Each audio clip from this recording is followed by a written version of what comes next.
Ang gana ko fried chicken today. Vegetable pumpkin. I'll just sauté the pumpkin. Just garlic and onion. This chicken, I marinate this last night. So fried chicken. Before I fry it, I'm dipping it in. I'll marinate it only lemon, pepper, salt, a little fish sauce. Before I fry it, I dip it in the egg. And I'll mix the all-purpose flour in the cornstarch to make it crispy. The skin of the fried chicken is like chicken joy. To make it crispy, the coating of the breading of the chicken. And this is pumpkin.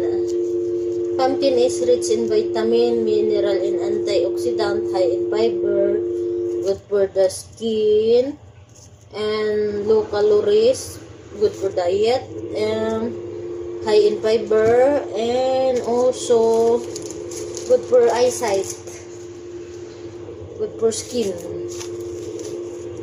rich in vitamin E and beta carotene.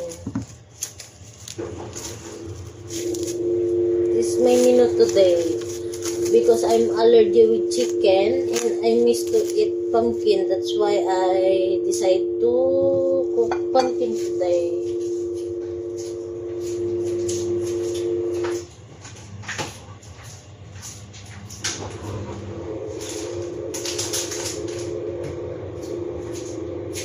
You see, I'm gonna after the chicken, after I dip in the egg, I'll dip it in the corn flour and all-purpose flour. I'll mix the all-purpose flour with corn flour to make crispy.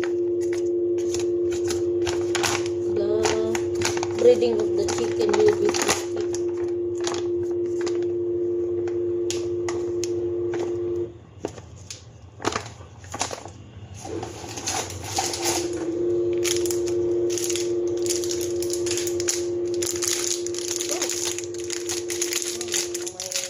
Flour is only little.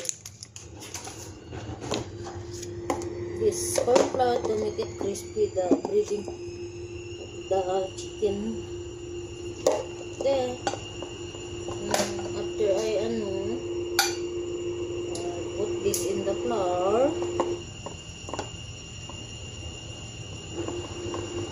and then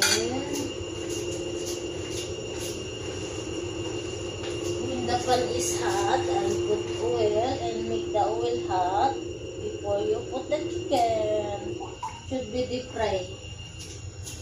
So that the chicken will cook until inside the bone, till inside the bone. I'll cook this all so that later when they gonna eat, I'll just warm it in the air fry. Because later somebody will cook here in the kitchen. We cannot cook all together here in the kitchen because the kitchen is very small and the stove is only 2 burner. We use only 2 burners too. We cannot cook together at the same time. That's all, guys.